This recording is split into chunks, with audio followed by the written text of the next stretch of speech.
Assalamualaikum warahmatullahi wabarakatuh. Salam sejahtera bagi kita semua. Om Swastiastu, Namo Buddhaya, dan salam kebajikan. Perkenalkan, nama saya Rifki Hidayat, NPM 10220087, Prodi Akuntansi S1 dari kelas B. Video ini dibuat untuk memenuhi salah satu tugas mata kuliah pengantar manajemen yang diampu oleh Dr. Lilis Karnita MSI.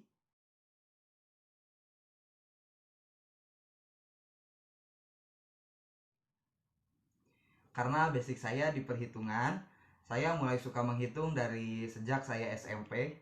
Karena menghitung bagi saya itu adalah sebuah tantangan untuk saya sendiri untuk mendapatkan hasil yang balance dan benar. Dan saat saya mengikuti ujian nasional berstandar komputer, saya mengambil mata pelajaran ekonomi. Mengapa demikian? Karena saya suka menghitung, dan apalagi kalau di pelajaran akuntansi hasilnya tidak balance, itu akan menantang diri saya untuk mencari kesalahannya di mana dan memperbaikinya. Dan menghitung itu melatih diri saya supaya tetap fokus, berkonsentrasi pada pelajaran tersebut. Cita-cita saya menjadi seorang akuntan karena saya ingin mempelajari ilmu akuntansi, menambah wawasan tentang akuntansi, dan supaya saya bisa mengembangkan ilmu akuntansi.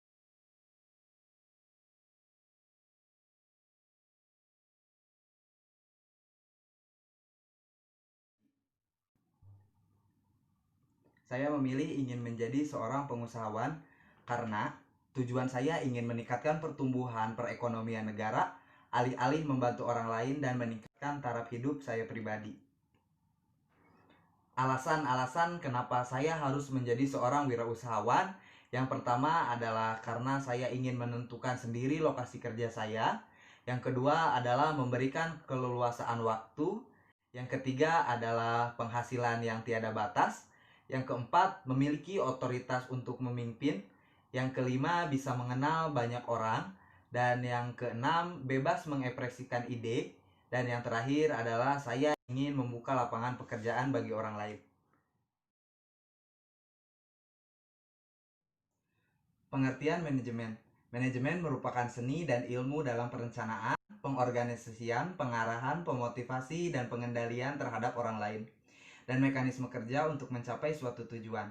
Elemen dasar manajemen ada 3. Yang pertama adalah sifat, fungsi, dan sasaran. Tujuan manajemen adalah sasaran atau objektif. Yang kedua adalah maksud. Yang ketiga adalah misi. Yang keempat adalah batas waktu atau deadline. Yang kelima adalah standar. Yang keenam target. Dan yang terakhir adalah jatah. Manajemen dan manajer. Pengertian dari manajer adalah setiap orang yang mempunyai tanggung jawab, bawahan, dan sumber daya organisasi lainnya. Manajer diklasifikasikan menjadi 2, yaitu yang pertama menurut tingkatannya. Adalah tinggi atau top manager, ada menengah atau middle manager, dan yang terakhir adalah bawah atau low manager. Yang kedua menurut tanggung jawab dalam organisasi. Ada manajer umum atau general manager, yang kedua manajer fungsional atau fungsional manager. Yang ketiga menurut bidang tugas. Yang pertama marketing manager, yang kedua financial manager, yang ketiga operational manager, yang keempat human resource manager, yang kelima administrative manager, yang keenam author king of manager. Adapun tugas-tugas dari seorang manajer, yang pertama adalah manajer bekerja dengan melalui orang lain. Yang kedua, manajer memadukan dan menyeimbangkan tujuan-tujuan yang saling bertentangan dan menetapkan prioritas-prioritas. Yang ketiga, manajer bertanggung jawab dan mempertanggungjawabkan. Yang keempat, manajer harus berpikir secara analitis dan konseptual. Yang kelima, artinya seorang manajer tidak boleh sembrono. Yang keenam adalah manajer seorang politisi. Yang ketujuh harus menjadi seorang diplomat. Yang kedelapan adalah seorang mediator. Dan yang terakhir, manajer mengambil keputusan-keputusan yang sulit. Lingkungan manajemen adalah organisasi dan lingkungan internal organisasi, dan juga lingkungan eksternal.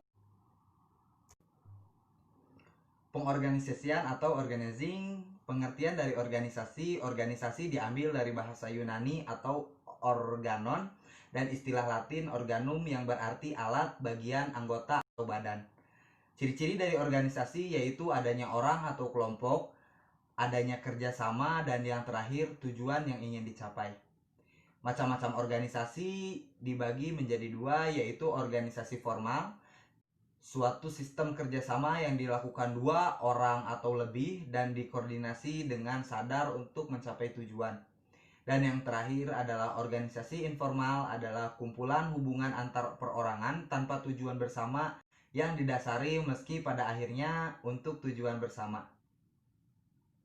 Kesimpulannya, banyak sekali ilmu yang saya dapatkan dari pembelajaran pengantar manajemen, seperti memimpin sistem perorganisasian, mengerahkan dan memimpin para pegawai, membuat perencanaan, mengurus kepegawaian, mengontrol sebuah organisasi, mencegah terjadinya manipulasi, menjaga keseimbangan keuangan, dan menjaga sumber daya alam dan manusia.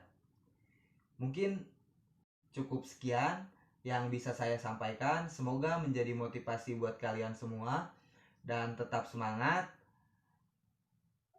Terima kasih atas segala perhatiannya. Billahi taufik wal hidayah. Wassalamualaikum warahmatullahi